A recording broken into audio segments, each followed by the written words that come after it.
A palavra de hoje, ela não é só para trazer sobre nós orientação, mas eu sinto no meu espírito como uma convocação também. Todas as vezes que Deus quer fazer algo novo, Ele reúne os seus exércitos. Todas as vezes que Deus quer fazer algo novo, Ele chama para o povo adorar antes da batalha acontecer. A gente vê na história momentos em que o louvor ia à frente num campo de batalha e o povo de Deus nem precisou guerrear, nem precisou desembaiar a espada. Eles estavam lá, mas eles não lutaram. Por quê? Porque quem celebra antes de acontecer, porque no seu espírito crê que já aconteceu. E eu quero, em nome de Jesus, liberar essa palavra, não como mais uma palavra, mas numa semana de aniversário. Estamos também vivendo uma semana de transição. Coisas que foram boas até aqui, talvez algumas não funcionarão mais. Direções que nos trouxeram até aqui, algumas delas não nos levarão ao novo. E a gente...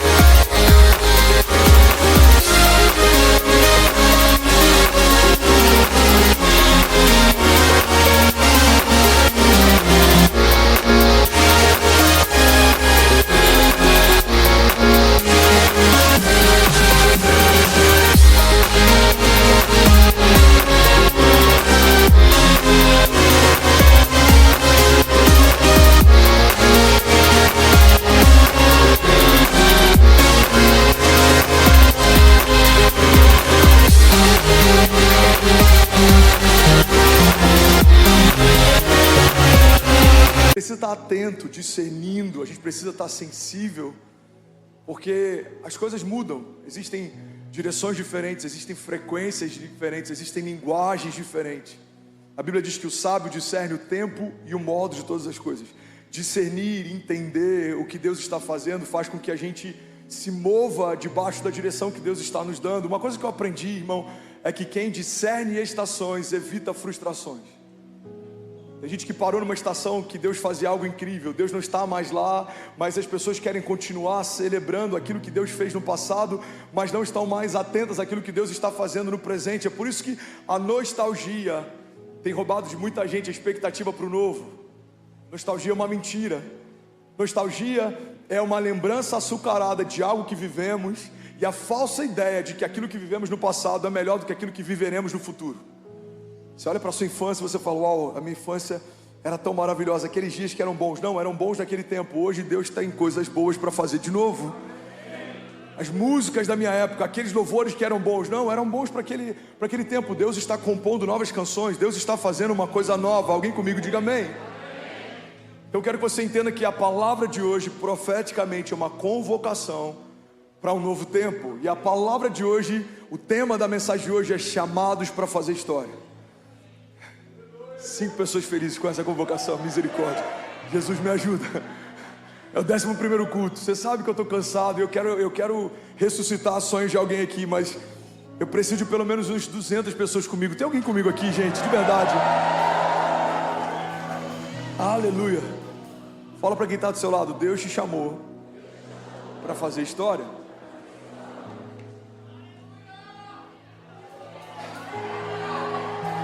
Se não fosse assim,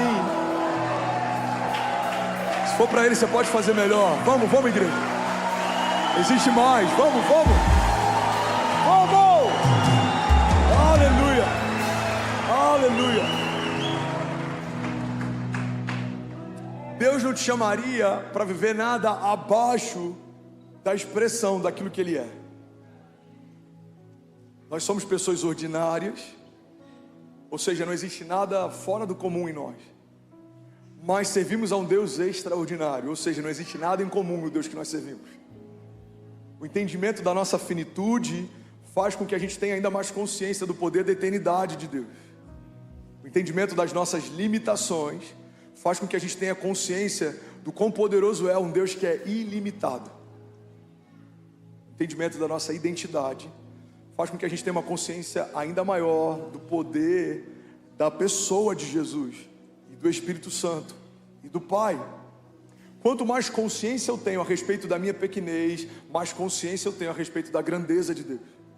Todo homem que não tem isso bem estabelecido se acha grande demais, forte demais. Deus ama abater os soberbos.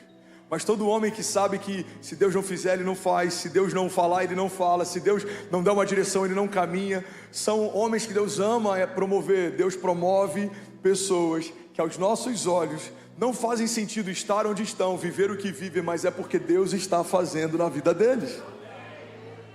Deus ama abater soberbos e promover improváveis, porque a glória de Deus se revela em meio a impossibilidades. A glória de Deus se expressa em meio a improbabilidades. Quando olhamos para um homem gigante, que aos olhos de todo mundo seria um homem escolhido para ser ungido como rei, e Deus escolhe ele, essa escolha não é inusitada, mas quando Deus escolhe um menino, um franzino, que nem foi cogitado pelo seu pai para estar na sala naquele dia, e levanta ele como rei sobre Israel, aí a gente vê que a história de Davi não é mais sobre Davi, é sobre o Deus que escolheu Davi. Quando a história fala a respeito de um menino que caminhava debaixo de uma capa colorida e foi vendido pelos irmãos e foi lembrado por Deus, e no meio de um calabouço ele foi feito líder, e pelo faraó, que era o homem de maior governo da época, ele foi feito governador, nós entendemos que a história de José não é mais sobre José, é sobre o Deus que fez José sonhar, e é sobre o Deus que sonhou com José. Quando olhamos para a história de Daniel, o homem que tinha mais sabedoria do que muitos sábios da época, um homem que fez com que leões jejuassem na presença dele, e vemos que não havia nada sobrenatural em Daniel que não havia sido dado por Deus. Entendemos que a história de Daniel, quando Deus começa a desenhá-la, não é mais sobre Daniel, é sobre o Deus de Daniel. Quando olhamos para Saulo, um homem que era um perseguidor da igreja, um homem que cresceu e foi ensinado aos pés de Gamaliel para ser um grande defensor da lei na época, e esse homem tem um encontro com Jesus, e a partir desse encontro não é mais um perseguidor de igreja, mas se torna um edificador delas. Entendemos que a história de Saulo acaba e nasce então a história do Deus de Paulo. Não é mais sobre Saulo, agora é sobre o Deus de Paulo. Quando olhamos para a história de Pedro, um homem que sabia pescar peixes, mas ao longo da história foi levantado por Deus para pescar homens, alguém que tinha habilidades manuais, mas agora se torna alguém que abre a sua boca e libera um poder sobrenatural, alguém que tinha dificuldade para saber em uma noite como aquela em que Jesus o encontrou, aonde os peixes estavam, mas agora a sombra dele cura enfermos, por onde ele passa, entendemos que não é mais sobre Pedro, é sobre o Deus de Pedro. Quando olhamos para a história de tantos heróis da fé, Abraão fazia parte de uma região idólatra, mas porque obedeceu quando Deus chamou, foi feito pai da fé e pai de multidões, mesmo tendo a sua esposa estéril, viu o cumprimento das promessas de Deus, e não era mais sobre Abraão, agora é sobre o Deus de Abraão, e a Bíblia fala exatamente assim, o Deus de Abraão, o Deus de Isaac, o Deus de Jacó. Eu quero te lembrar que Ele pode também se tornar o Deus da sua história. Talvez alguns vão dizer, pastor, mas eu já reconheci Jesus como meu Salvador, então Ele é o seu Salvador, mas Ele também quer ser o Senhor da sua história. Não é só sobre um Deus que te salva, é sobre um Deus que também te governa. Se estivermos disponíveis para Deus, Deus está pronto para fazer história através de você. E aí você não vai só falar do Deus que te salvou, mas você vai poder testemunhar a respeito de um Deus que construiu uma história com você. André foi encontrado por Deus alguns anos atrás, mas a história de André hoje aponta para Deus. Por quê? Porque Deus é o Deus de André. Não é mais sobre a visão de André, não é mais sobre as ideias de André, é sobre o Deus que faz infinitamente mais do que tudo aquilo que eu posso pedir ou pensar, segundo o poder de Deus que em mim atua. A Bíblia diz que Deus é poderoso para fazer infinitamente mais do que tudo que pedimos ou pensamos, segundo o seu poder que em nós atua.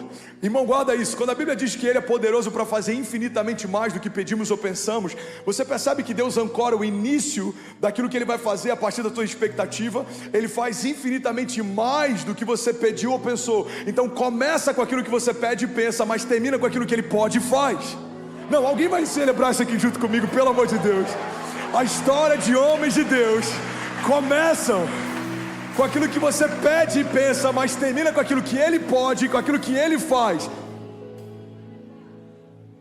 Quando a sua lista se esgota, a lista de Deus começa. Quando o natural se esgota, o sobrenatural começa. Quando as ideias de André se esgotam, as ideias de Deus começam. Quando a visão de Lucas termina, a visão de Deus para Lucas começa.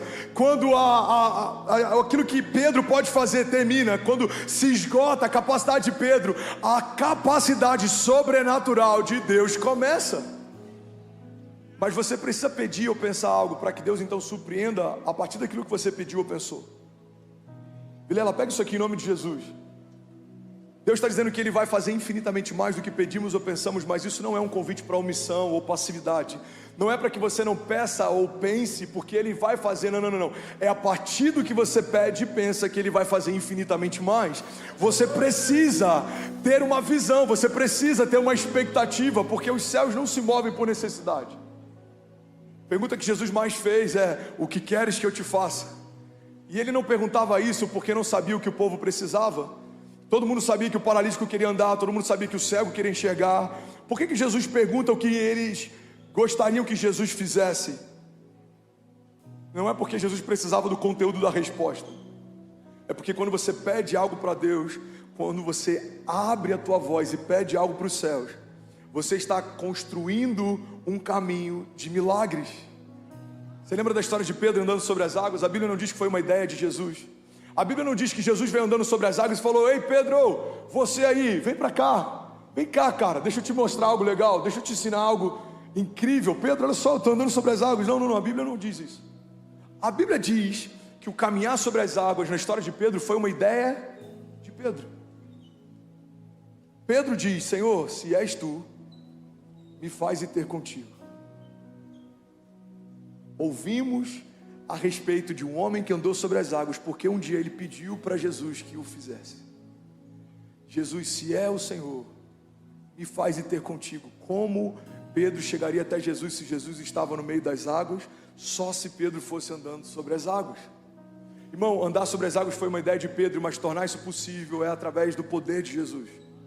Deus vai te dar capacidade imaginativa para imaginar o que não existe, mas é pelo poder da fé que você vai ver coisas que não existiam se tornando naturais. A imaginação, ela cria um mundo que não existe. A fé torna esse mundo real. Alguém imaginou coisas sobrenaturais que hoje a gente usufrui delas, mas a fé desses homens fez com que essa imaginação se tornasse algo natural, viável, possível, tangível, palpável. Alguém comigo aqui, diga amém. Andar sobre as águas foi uma ideia de Pedro. Parar de sangrar na história da mulher do fluxo de sangue foi uma ideia dela. A Bíblia não diz que Jesus então ia a caminho de um lugar onde uma mulher sangrava há tantos anos. Não.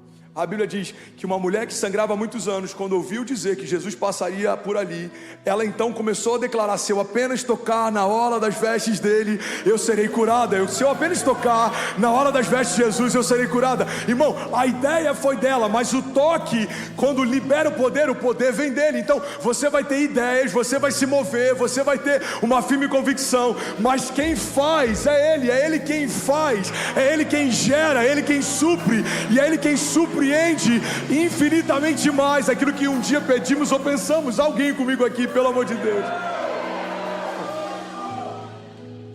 Eu lembro de um dia que eu morava com Kezinha no Rio ainda, a gente só tinha acesso e eu tinha que fazer compras. E se eu não me engano, eu tinha 60 centavos na conta nesse dia. Eu lembro que a Kezinha falou: amor, a gente tem que fazer compras. Eu falei: amor, eu sei, faz a lista. E esse faz a lista para mim era tipo assim: me dá tempo.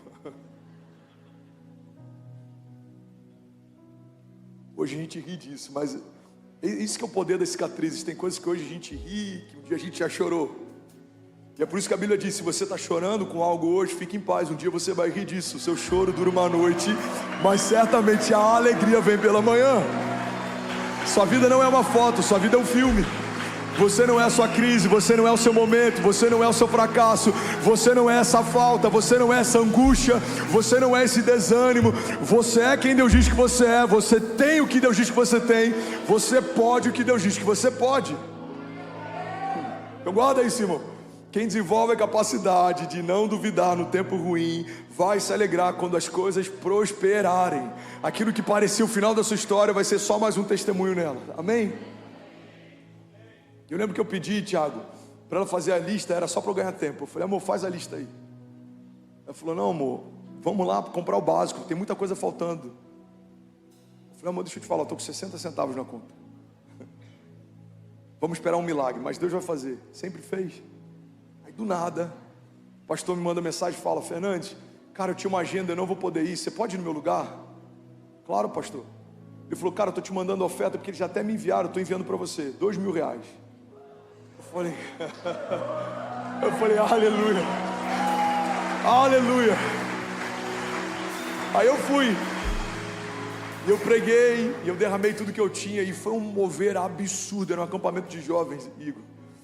E aí no final do acampamento, o pastor falou assim: cara, tá aqui a oferta. Eu falei: não, pastor, por favor, a gente já recebeu. O pastor já me enviou. Ele falou: não, a gente sabe, mas eu quero te dar uma oferta extra, porque o que você fez hoje marcou a nossa igreja. Aí ele me deu mais R$2.000. E naquele dia, eu tinha levado algumas blusas que eu tinha para vender da nossa marca, na época se chamava Overcome, e eu levei algumas blusas e livros, irmão, e a gente vendeu em torno de R$2.000 de livros. E para resumir, eu saí com 60 centavos de casa e eu voltei com R$6.000. E agora tá a chave. Falei: amor, de 60 centavos para R$6.000, quantas vezes Deus fez com aquilo que a gente tinha? Eu lembro que eu brinquei, eu falei: amor, imagina se a gente tivesse R$10 na conta, a gente estava bem.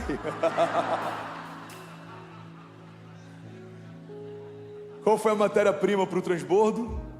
O que eu tinha. Às vezes a matéria-prima do milagre é o nada. Onde nascem os milagres? Nas crises. Um paralítico viveu um milagre e começou a andar porque ele tinha paralisia. Um cego viveu um milagre e passou a enxergar porque ele tinha cegueira. A mulher do fluxo de sangue viveu um milagre e parou de sangrar porque ela sangrava. Todo milagre é uma resposta de Deus a algo que não está indo bem na terra.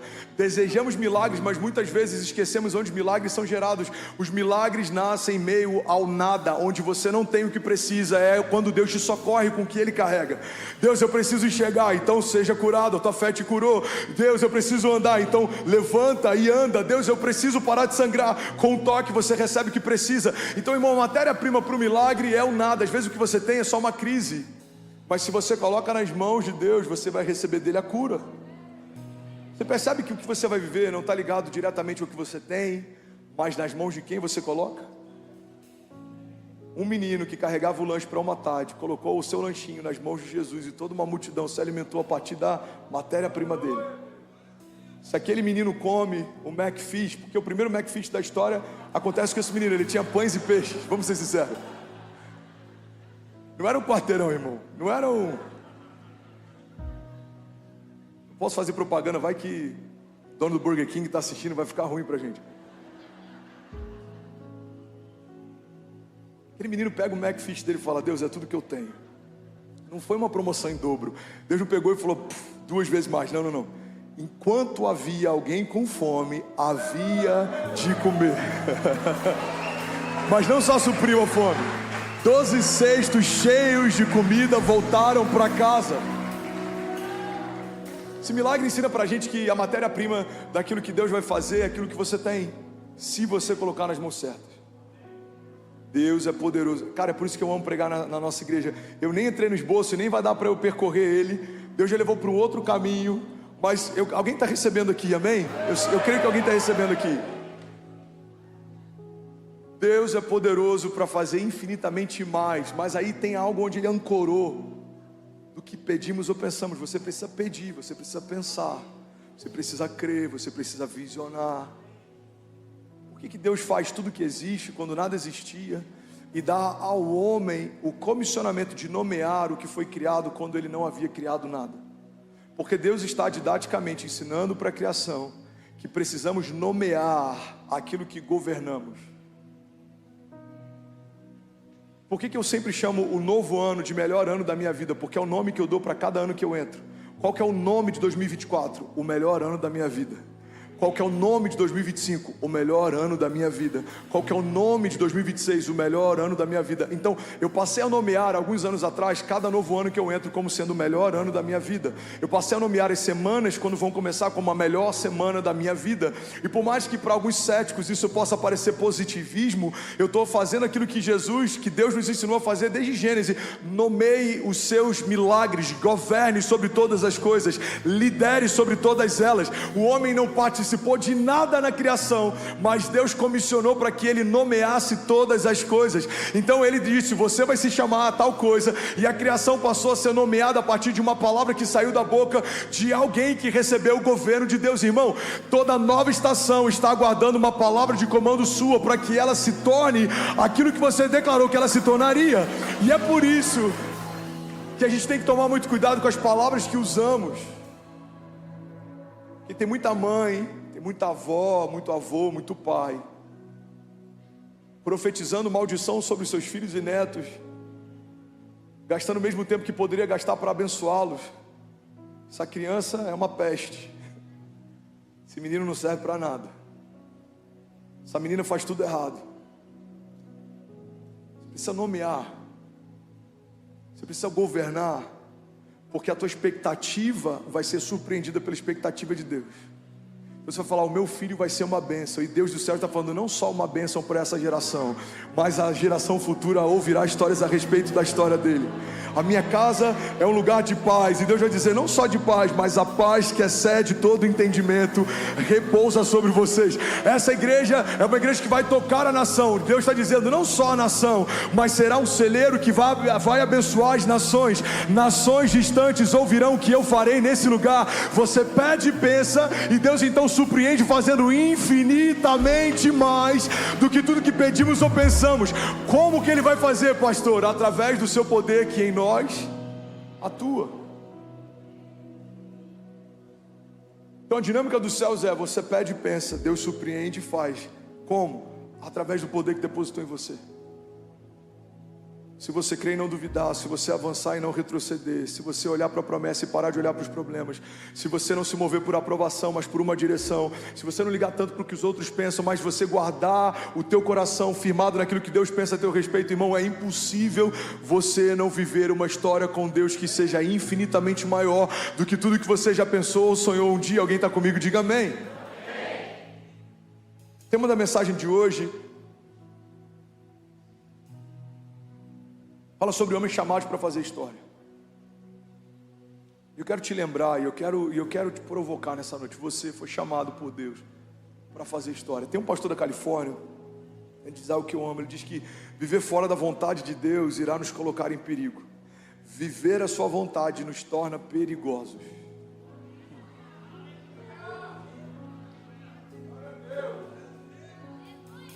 Tim Keller dizia,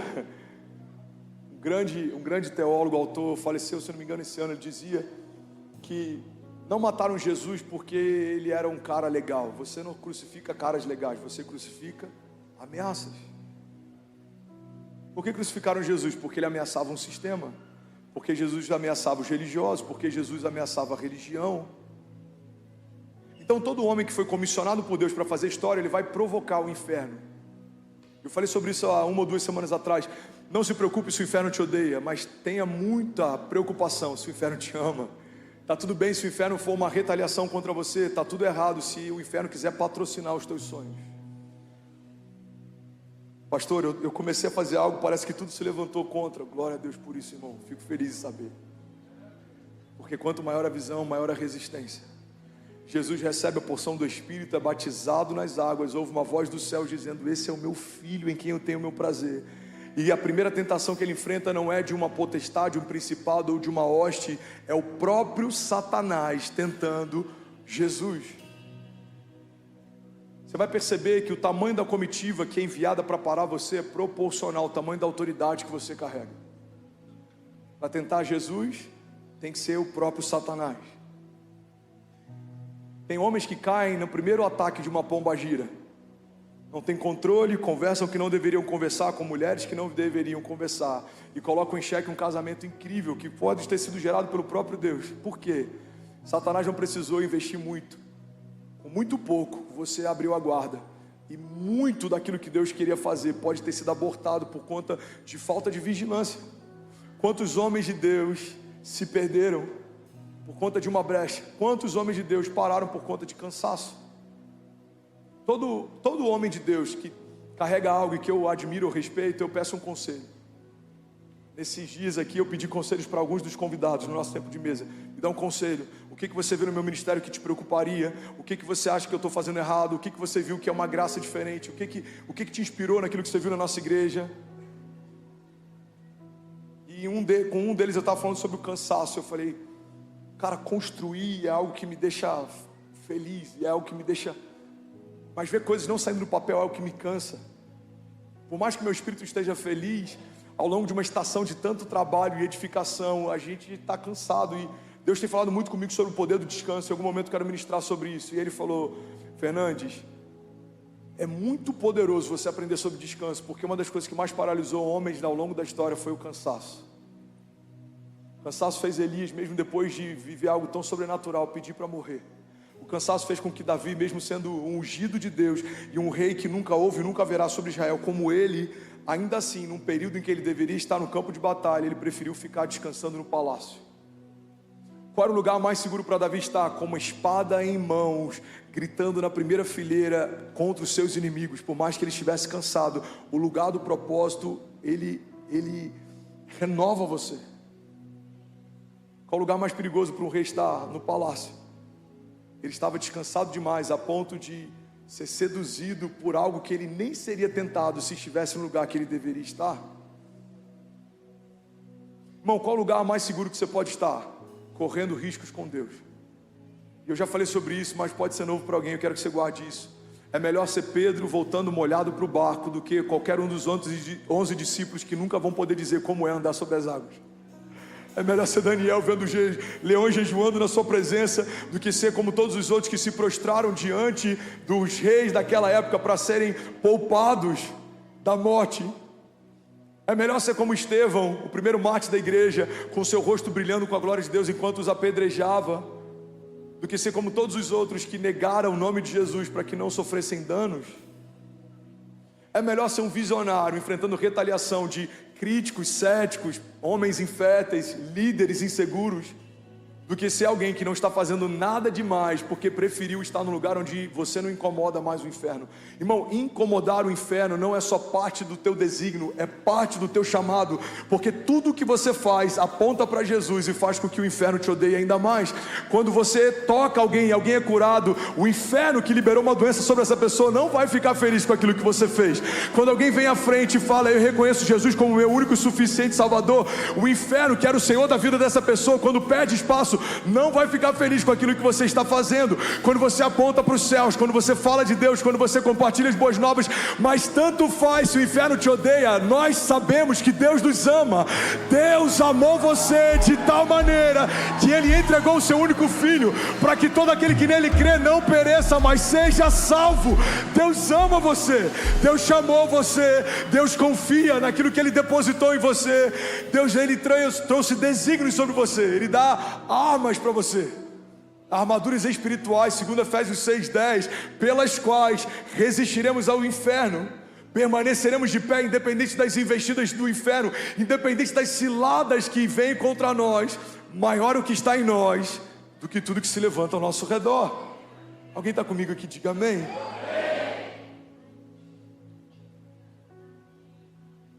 Viver fora da vontade de Deus nos colocará em perigo, mas viver a vontade de Deus nos torna perigosos. Você foi chamado para incomodar, irmão. Foi chamado para incomodar. Você acha que todo mundo alegra a força do crescimento da nossa igreja? Eu não estou falando só de pessoas de outras religiões que talvez possam não se alegrar com o que Deus está fazendo. Eu estou falando de líderes religiosos dentro da própria religião. Oi, gente. Não me comprometam. Foi só um ato falho. Diante de Deus que não foi uma ironia, foi só um ato falho. Quanto maior a visão, maior a resistência. Quanto maior o levante de quem vem contra você, maior a patente que você carrega. Quando Davi era um pastor de animais tentavam parar Davi. Ursas, leões. Quando Davi recebeu unção de rei, reis tentaram parar Davi. Qual é o tamanho da patente que você carrega? Qual é o tamanho da visão que você carrega? Não se engane, é proporcional ao tamanho do levante que você vai enfrentar. Mas eu prefiro ver principados se levantando para tentar parar uma visão que Deus me confiou, do que o inferno nem saber o meu nome, porque eu não estou fazendo nada que incomode eles. Você é uma falha no sistema, você foi chamado para fazer história com Deus, e consequentemente quem faz história com Deus não alegra qualquer coisa que não seja de Deus. Quando você se move por uma agenda de Deus, você sabota uma agenda do inferno. Quando você estabelece o reino de Deus, você está desestabelecendo em alguns lugares o império das trevas. Olha que poderoso isso, irmão. A Bíblia diz que nós fomos transportados do império das trevas para o reino do Filho do seu amor. A Bíblia deixa claro que existe uma diferença entre a construção daquilo que o inferno faz e daquilo que Deus fez. O inferno se move a partir de império, homens que controlam homens, mas Deus estabeleceu um reino. O que Deus está fazendo na nossa igreja não diz respeito a um homem que lidera o império, diz respeito a um Deus que estabeleceu um reino. E o próprio Jesus disse: olha, eu irei edificar moradas com meu Pai para receber vocês, e se assim não fosse, eu não os teria dito. Nesse exato momento existem moradas sendo construídas nos céus para aqueles que estão fazendo história com Deus. Você não vai ser lembrado pelo tamanho do teu patrimônio, você não vai ser lembrado nos céus nem respeitado pela quantidade de empresas que você abriu, ou pela quantidade de dólar que você movimentou, ou pelo salário que você tinha, ou pela posição que você tinha, mas por aquilo que você fez com Deus. Tanto faz se você é um CEO na terra, o que importa nos céus é a patente que você carrega nos céus, porque um CEO dura algum tempo, uma empresa dura algum tempo, uma fortuna dura algum tempo, mas o galardão é eterno, ele dura para sempre e ecoa para sempre. Alguém comigo aqui, pelo amor de Deus.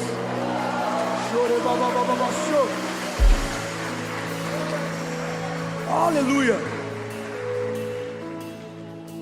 Bom, guarda isso. Se Deus não puder fazer história com você, se Deus não puder contar com você, Ele fará história através de outro. Se Deus quer avivar uma nação e Ele chama um avivalista, Ele não se posiciona, Deus não vai deixar de avivar uma nação porque um avivalista não quis fazer parte disso. Ele vai usar uma outra pessoa e torná-lo avivalista, mas a essa nação vai ser avivada. Se Deus quiser tocar uma cidade, tocar um povo, Ele não sabota os seus planos porque homens se auto-sabotaram. Ele só chama outros. Porque a Bíblia diz em Esther 4,14: se você ficar calada nessa hora, socorro e livramento surgirão de outra parte para os judeus, mas você e a família do seu pai morrerão. Quem sabe não foi para um momento como esse que você chegou à posição de rainha. O que a palavra está dizendo?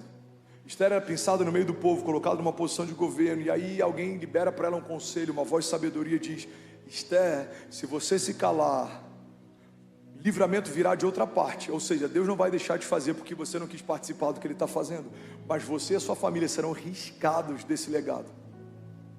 Quem sabe não foi para um tempo como esse que Deus te colocou na posição em que Ele colocou você.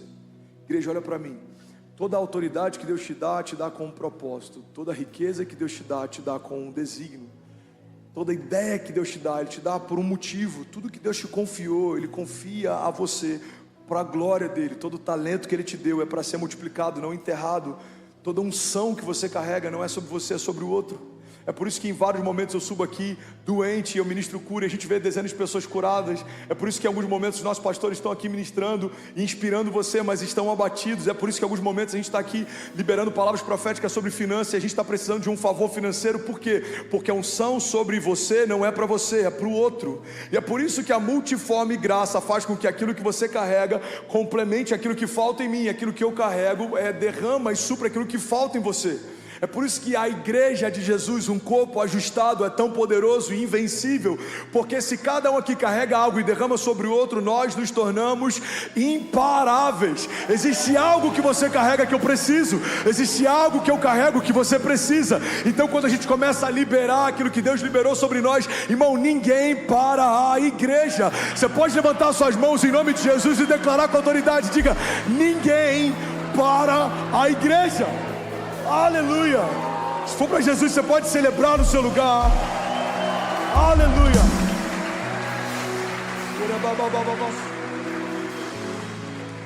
Deus te chamou para governar, irmão. Fala para quem está do seu lado: Deus te chamou para governar. Romanos 5,17. Se pela transgressão de um só a morte reinou por meio dele, muito mais aqueles que recebem de Deus a imensa provisão da graça e a dádiva da justiça reinarão em vida. Pega isso aqui, irmão. Reinarão em vida por meio de um único homem, Jesus Cristo. Vou fazer um pedido voluntário, se puder fechar aquela porta lá no final. Um abençoado entrou ali, deixou ela aberta. Me ajudem, por favor. Obrigado, gente, vocês são incríveis. Salva de palmas dos nossos voluntários, apaixonados. Glória a Deus. Pastor, você fica de olho em tudo, irmão. Na minha casa eu não gosto que ninguém deixe a porta da geladeira aberta. Amém? Na casa de Deus, então, eu tenho que ter mais zelo do que eu tenho na minha casa. Glória a Deus por isso. Vamos celebrar aqui, só abrindo parênteses, cada voluntário que você viu nesses 11 cultos, nos últimos 6, 7 dias. Você pode celebrar cada voluntário da produção, consolidação, intercessão, mídia, áudio, luz, diaconia, streaming, kids, segurança, parking, produção, staff, music. Aleluia, aleluia. Romanos 5,17 está dizendo o seguinte: quando um homem pecou, a morte recebeu, por conta do seu pecado, a autoridade para estabelecer governo. O governo era nosso, mas pelo pecado foi transferido. Mas na redenção, aquilo que havia sido perdido foi restaurado. Igreja, olha para mim, vocês estão comigo? Diga amém. Um dos significados de redenção é resgate. O que é um resgate? É algo que havia sido perdido e foi retomado. Por isso, o que o Evangelho propõe não é nada necessariamente novo, mas fundamentalmente é voltarmos para uma posição que já havíamos sido estabelecidos desde o princípio. Temos acesso à vida eterna, já tínhamos antes da morte entrar na história. Os nossos dias passaram a ser contados depois que pecamos. Temos acesso a governo, reinaremos em vida. Já reinávamos e governávamos no princípio, até que, quando pecamos, o nosso governo foi transferido para a morte. Não tínhamos preocupação, ansiedade ou morte. Por quê? Porque éramos supridos em tudo e tínhamos os pensamentos do tipo de Deus e a mente de Deus. E é por isso que a Bíblia diz que precisamos ser renovados pela transformação do nosso entendimento, para que então possamos experimentar a boa, agradável e perfeita vontade de Deus. Transformação fala a respeito a voltar a uma forma que havia antes. Você tinha uma forma, então o Evangelho ele te transforma, ele te traz de novo ao modelo inicial que Deus já havia estabelecido. E nesse modelo você governa com Deus. Nesse modelo você não tem medo da morte. Nesse modelo você não tem uma deadline, não tem mais um final da tua história, porque no princípio fomos feitos para ser eternos como Deus é. Fomos feitos à imagem e semelhança de Deus. Então em Deus há a eternidade, Ele é o Pai da eternidade. E em nós no princípio também. Em Deus há governo, Ele governa sobre todas as coisas. Em nós também. Em Deus há poder criativo, Ele abre a sua boca e declara haja, e tudo que existe, existe porque a partir dele tudo que foi feito se fez. João diz sobre isso: se não fosse por meio dele, nada do que foi feito se fez. Então precisamos entender que quando acessamos a graça e estamos novamente nesse lugar que não deveríamos ter saído, precisamos caminhar, precisamos usufruir daquilo que tínhamos desde o princípio: governo, autoridade, eternidade, santidade, intimidade, relacionamento com Deus, paternidade, filiação. Nós não somos mais escravos, agora somos livres. Nós não somos mais pecado, agora nós somos justiça de Deus. Nós não estamos mais com pires na mão pedindo algo para os céus. Nós recebemos dos céus toda a provisão que nós precisaríamos em algum momento. Nos tornamos fonte, nós somos a bênção. A Bíblia diz que Deus nos abençoou com todas as bênçãos espirituais das regiões celestiais. O tempo verbal não é futuro, Deus nos abençoará. O tempo verbal é passado, Deus já nos abençoou. Aleluia! Então o que a palavra está dizendo aqui precisa ser um norte para a nossa construção, porque tem muita gente que está esperando a vinda de Jesus, mas não está fazendo história enquanto Ele não vem. Tem gente que respalda a sua construção em Maranata: ora vem Senhor Jesus. Pastor, eu não preciso ansiar por isso? Sim, mas enquanto não acontece, estabeleça o governo do céu sobre a terra. No outro extremo, temos pessoas que nem lembram mais do céu, não clamam Maranata, não se preocupam com a vinda dele, só querem liderar nos dias de hoje, como se tudo se resumisse a isso aqui. Paulo diz: se a nossa esperança é só para esse tempo, de todos os homens somos os mais miseráveis entre eles. Então qual é o desafio? Parece quase paradoxal, mas é essa linha tênue que você tem que caminhar. Fazer história com Deus na terra, mas não tirar os seus olhos dos céus. Governar nos dias de hoje, mas saber que tudo isso aqui passa, e o que Deus tem para você de maior peso e valor aponta para a eternidade. Alguém está comigo aqui? Pedro, quando Jesus pergunta: por acaso vocês querem ir com eles também? A multidão está indo embora, vocês querem ir junto? Pedro fala: Senhor, para onde iremos nós? Se só tu tens as palavras de vida eterna. Não há outro caminho, não há outro Deus, não há outro nome, não tem mais um plano B. A gente está estragado para tudo. Pega isso aqui, irmão. Mas o mesmo Pedro que fala: para onde iremos nós se só tu tens os caminhos, as palavras de vida eterna, é o Pedro que tempos depois caminha sobre as ruas da cidade, e pela sombra dele enfermos são curados. É o mesmo Pedro que abre a sua boca e prega, e milhares se convertem. Você percebe que a expectativa de Pedro em relação aos céus não diminuiu a efetividade do ministério de Pedro enquanto caminhava na terra? Igreja, guarda isso em nome de Jesus. Eu falei no princípio, eu quero te relembrar no final dessa mensagem. Não é só um sermão, é uma convocação profética. Deus está chamando famílias que queiram fazer história com Ele. Deus está convocando um povo que queira fazer história com Ele. Deus está alistando um exército que vai fazer história com Ele. Deus está juntando pessoas que querem fazer história com Ele. Olha o que a palavra diz, Romanos 5,17, coloca de novo por favor, coloca aqui na tela. Romanos 5,17 diz assim: se pela transgressão de um só a morte reinou, ou seja, quando pecamos a morte assume o governo. Agora, muito mais, aqueles que recebem de Deus a imensa provisão da graça e a dádiva da justiça reinarão em vida. Irmão, se a Bíblia dissesse reinarão, talvez alguns de nós estaríamos discutindo se esse reinado é futuro ou presente, se esse governo ele é dos céus ou é terreno. Mas a Bíblia está deixando bem claro que a palavra aponta para um reino em vida. Você foi chamado por Deus para reinar em vida. Não, eu vou falar de novo, alguém vai pegar isso aqui no espírito. Você foi chamado por Deus para reinar em vida. Eu vou entrar numa outra área que eu nem ia entrar, até porque meu tempo já estourou, mas eu preciso costurar e finalizar isso aqui. Alguém está recebendo algo de Deus? Diga amém. Pega isso aqui. Pastor, João Batista dizia que diminua eu para que ele cresça. Mas João Batista ele é um profeta de um tempo. Ele quebra o silêncio de Deus através do ministério profético, mas ele é o final de um tempo. Ele aponta para um novo tempo, e ele aponta um caminho que ele leva o povo para uma nova aliança. Até esse momento, a mentalidade era que eu diminua para que Deus cresça. Mas a partir de Jesus e da provisão da graça e da nova aliança, o comissionamento que o próprio Jesus fala que nós recebemos é que vocês brilhem como estrelas no universo, para que todos vejam a glória de Deus em vocês. João diz que através dos muitos frutos de vocês, Deus seja glorificado. Jesus diz: não se coloca uma candeia no lugar mais baixo da casa, não, se coloca no lugar mais alto para que todos vejam.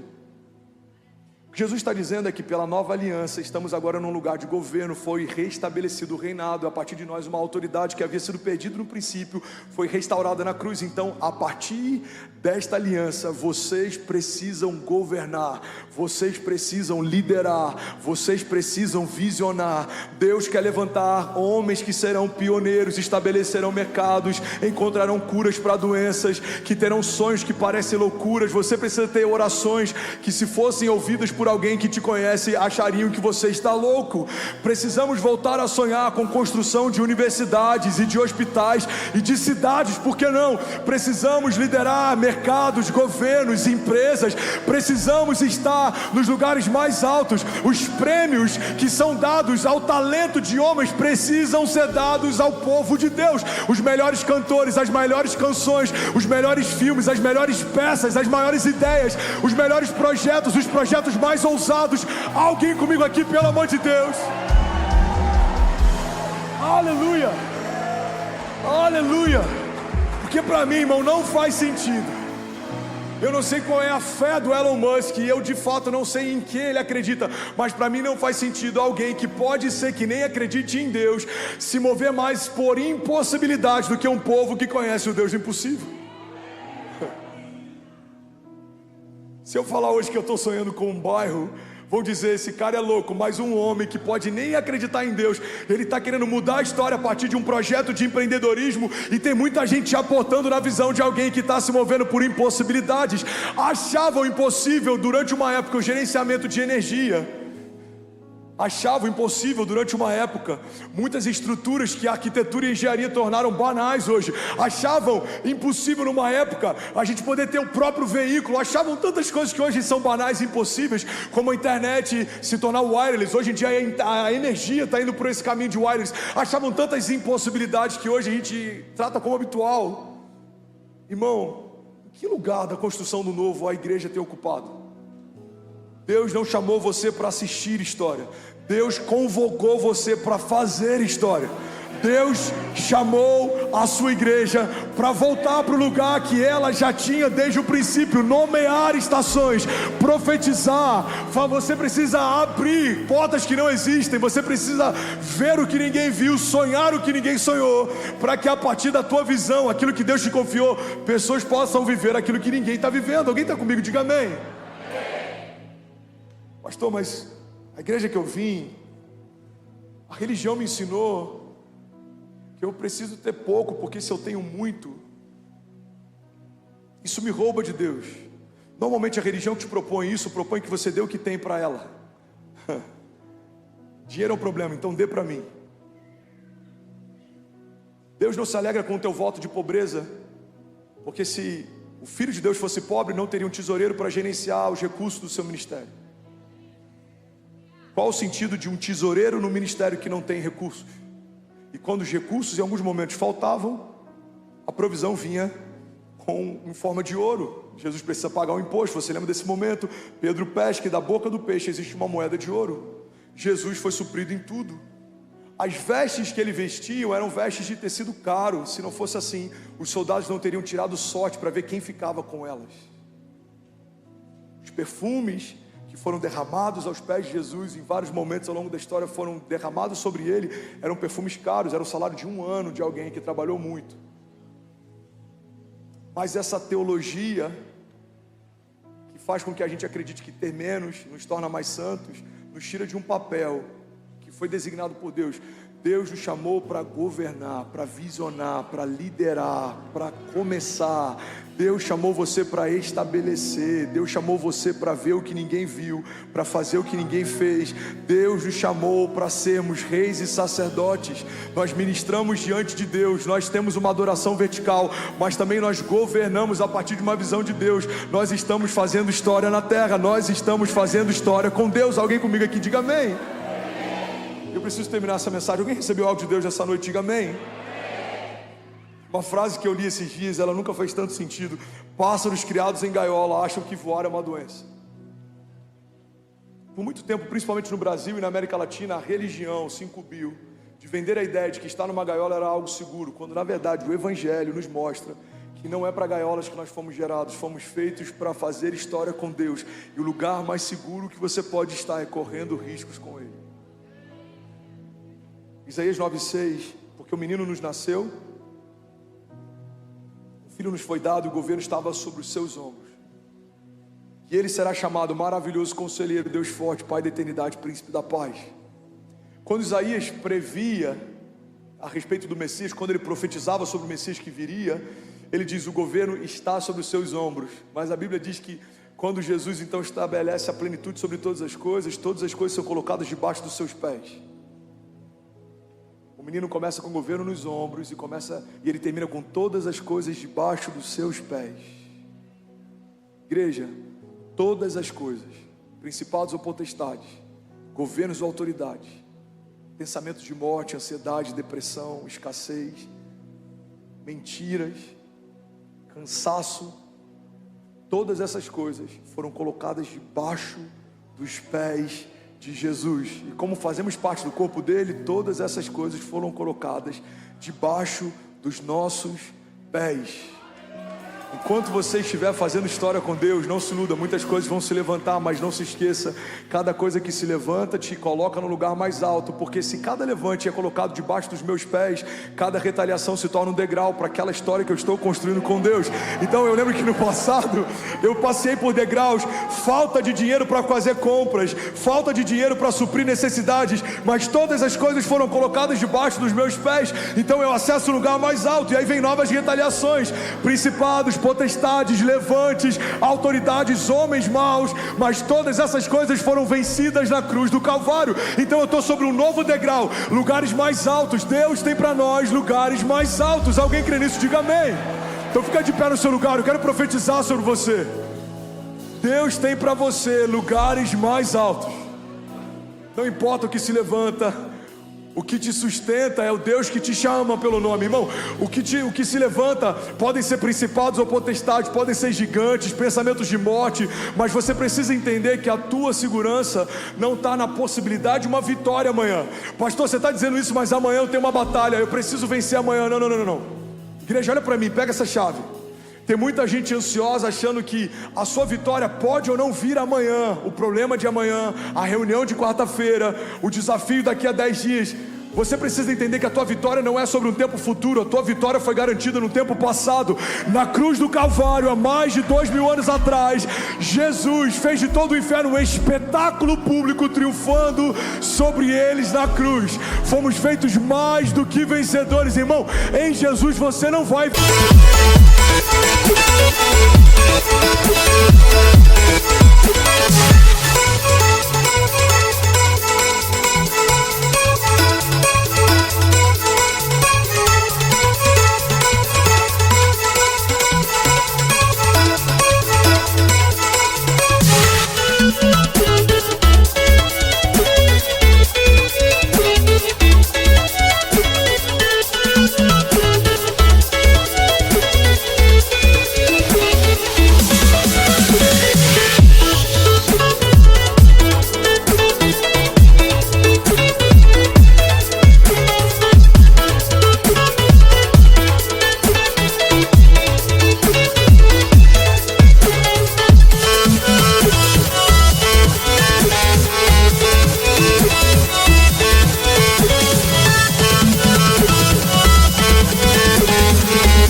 Você já venceu.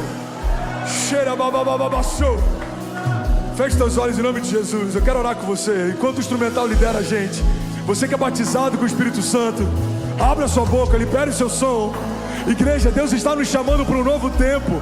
Deus está chamando homens e mulheres que queiram fazer história com Ele. Não é sobre religião, não é sobre você ter um saldo bancário melhor, não é sobre construção de patrimônio. É sobre você se tornar quem Deus te chamou para ser. É sobre você se tornar quem Deus te chamou para ser. É sobre você tirar projetos que Deus te deu da gaveta. É sobre você trazer à existência aquilo que naturalmente ainda não existe. Vamos, feche teus olhos. Promessas antigas sendo restauradas, sonhos de Deus sendo avivados, palavras que Deus liberou sobre você desde o ventre da tua mãe. Portas que o Senhor quer abrir, milagres que o Senhor vai fazer. Pai, nós trazemos a existência profeticamente no aniversário da nossa igreja, nessa transição do velho para o novo, do velho para o novo, do velho para o novo. Nós declaramos: o Senhor está fazendo uma coisa nova. Cheira, bababababa, show. Nós cremos, Jesus, nós cremos, nós cremos, nós cremos. Há um tempo de favor de Deus. Os céus estão abertos, não há impedimento. Não há nada na terra capaz de nos impedir de romper. Não há nada debaixo dos céus capaz de nos impedir de avançar. Chore, bababababa, chega.